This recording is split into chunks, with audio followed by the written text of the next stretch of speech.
You're dead, Mr. David.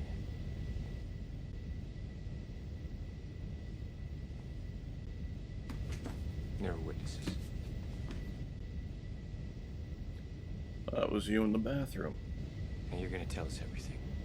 Every buyer you've worked with, every organization. What the hell is your name? Names, contacts, inventory lists. You have I don't know, wife, girlfriend? It's up to you how this goes. Because you know what I'm gonna do next. I'm gonna find her. Wherever she is, I'm gonna find her, and I'm gonna hurt her.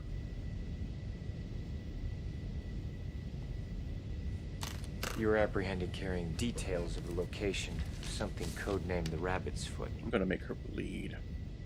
I'm gonna make her cry out her name, and you're not gonna be able to do a damn thing. Wanna know why? What is a Rabbit's Foot? Because you're gonna be this close to dead. And who is the buyer? And then I'm gonna kill you right in front of her. I'm gonna ask you one more time. What's your name? Rabbit's Foot. Who are you? Who's the buyer? You have no idea what the hell is going on, do you? I mean, you saw what I did to your little blonde friend at the factory, right? Oh, that was nothing. It was fun.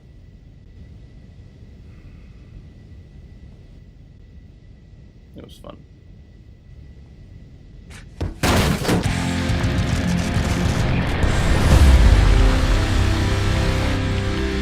Mission Impossible 3, released in 2006 and is directed by Judge Abrams, who is behind such films like Star Trek, Super 8, Star Trek Into Darkness, Star Wars The Force Awakens, and Star Wars The Rise of Skywalker. And not a single one of those films pissed off an entire franchise at all. And of course, this film is starring Tom Cruise, Philip Seymour Hoffman, Ving Rhames, Billy Crudup, Jonathan Rhys-Meyers, Kerry Russell, Michelle Monaghan, Maggie Q, and Lawrence Fishburne. Tom Cruise's Ethan Hunt returns to the Mission Impossible franchise, but he's a retired man and has found the love of his life and soon to be wed. But very much like the IMF, they give him a decoded message saying that they need him for one final mission to save Kerry Russell. And during the covert mission, Ethan Hunt discovers a hidden agenda of the IMF where they're going after something called the Rabbit's Foot that is in the possession of one person named Davian, played by Philip Seymour Hoffman. So now Ethan Hunt is on the search for Davian and to capture the Rabbit's Foot, whatever the heck it is. That was the main thing that I remembered from this movie, that and of course Tom Cruise basically created a character that was a stand-in for Katie Holmes, representing his real-life marriage and crazy little love fetish that he had. It was this thing called the Rabbit's Foot that everyone was going after, but in the entire film we have no idea what the Rabbit's Foot is, or what exactly it does, and why it's so valuable. Basically, J.J. Abrams said, fuck you to the whole Chekhov's gun technique. For those non-writers out there, or non-theater people out there, Chekhov's gun is a literary device that encourages writers to, if you're going to put in information or dialogue into your novel, your play, your film, whatever, if you're going to put that in there, that has to play into the overall narrative, to the climax, to the resolution, whatever it is, it has to play into it. You don't just tell us something or show us something and then never go back to it. For an example, if you're going to show us a gun in the very first act or the very first scene, we should see that gun be fired later on in the show or in the film. For those Batman fans out there, in The Dark Knight Rises, in the first 5 minutes, Alfred tells the story about how he always takes a holiday in Burma, and he always sits down at a table, and he had a dream, wanting to see Bruce Wayne across the way, and they wouldn't speak to each other, they would just simply acknowledge each other to let him know that they made it. And then 2.5 hours go by, and we finally get that callback to that original story. The information that's provided plays into the overall narrative.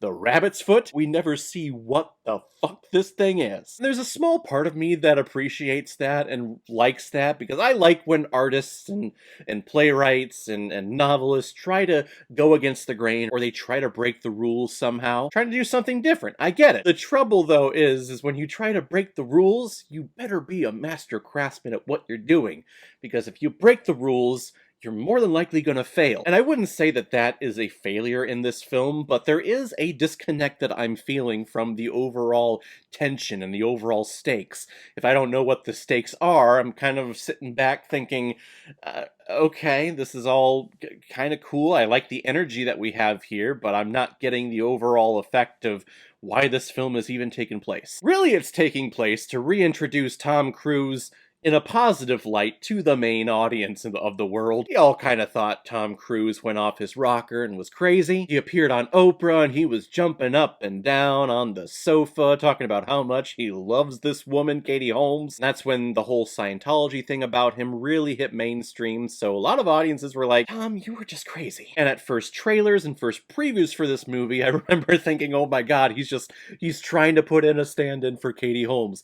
That's why Michelle Monaghan is cast in this role. I mean, look at the two, you're not that far off. But what we get here with this franchise is a nice shot of adrenaline, because we hadn't seen a Mission Impossible film in several years. And the last one we saw was a bunch of slow motion, doves flying, knives being thrown at each other, masks being ripped off, kind of craziness in Mission Impossible 2. But then 9/11 happens, and then we start getting all of these spy films that are very grounded in reality and dealing with a lot of counter-terrorism units in a realistic way, not in a heightened, comical, Roger Moore, James Bond kind of way. And that's what I really like about this film. The color palette that we have here, the hard lighting, it gives this film a sense of reality. Plus, they also show us the device used to make the masks, which is what Mission Impossible, the TV show, and the previous movies are known for. We actually see the whole process of creating a mask and getting the voice modulator on yourself and how all of that works. I like those little details. Plus, we get a pretty badass villain in Davian, played by Philip Seymour Hoffman. Hoffman was such a great actor, and I love his choice here. He is so matter-of-fact, he's soft-spoken, he does get loud at points, but you can just tell he is a dick. And he doesn't care about morality or humanity. He will shoot you if it is good for him in the long run. He doesn't care how much they suffer. He doesn't care where he shoots you at and how much you start screaming out loud. He doesn't care. He wants the rabbit foot, and he's gonna do whatever it takes to get it. Plus, my whole intro is dedicated to probably, I think, the most famous scene from this movie. It was in the trailer, just a close-up on his face saying, you got a girlfriend, I'm gonna hurt her and find her, and I'm gonna kill you in front of her.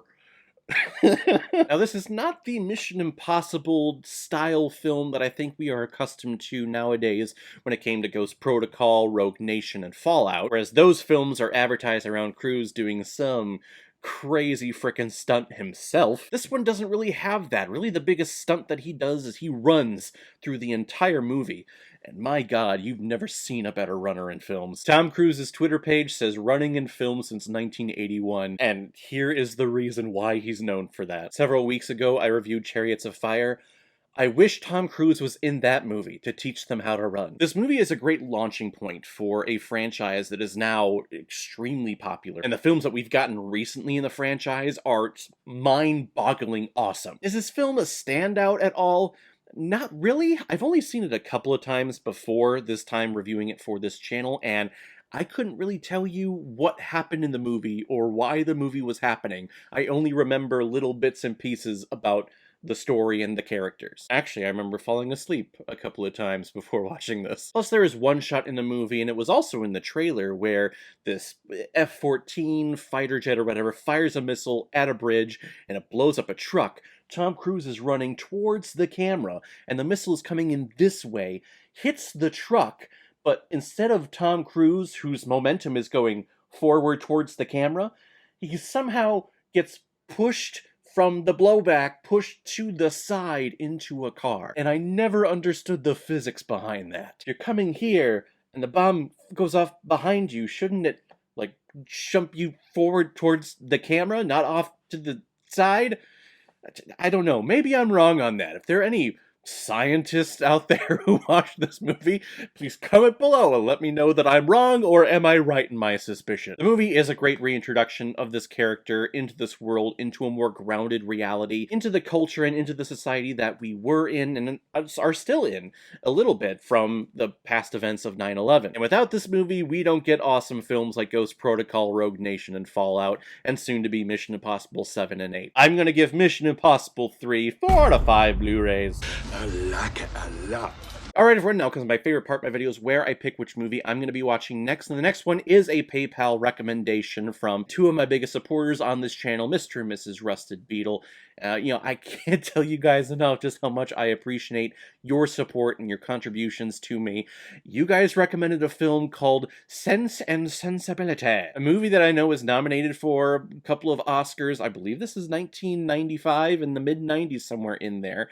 Got a young Katie Holmes and Emma Thompson, I believe. And Hugh Grant, of course. I'm sure that's the reason why they recommended it to me. But I've never seen it, and I've never read the novel by Jane Austen, so we'll see where it goes. If any of you have recommendations of films that you want me to review on here, you can make a PayPal donation on the main page of my YouTube channel. Any size donation will do. Just attach your movie recommendation with your donation, and if I have access to it, I will watch it, review it, give you a shout out on the channel, and get my review of it published as quickly as I possibly can. So guys, if you've seen Mission Impossible 3, what did you think about it? Or if you've never seen it before and you stumbled across it because of this video, then comment below, let me know what you thought about it. And as always, if you like what you see here, if you like my take on movies, then hit the subscribe button and make sure you hit that bell so you'll know the next time I'm releasing my next movie review. So guys, I will see you next time with my review of Sense and Sensibility. So in the meantime, be well, be good to each other, and go watch a movie. Take care, guys.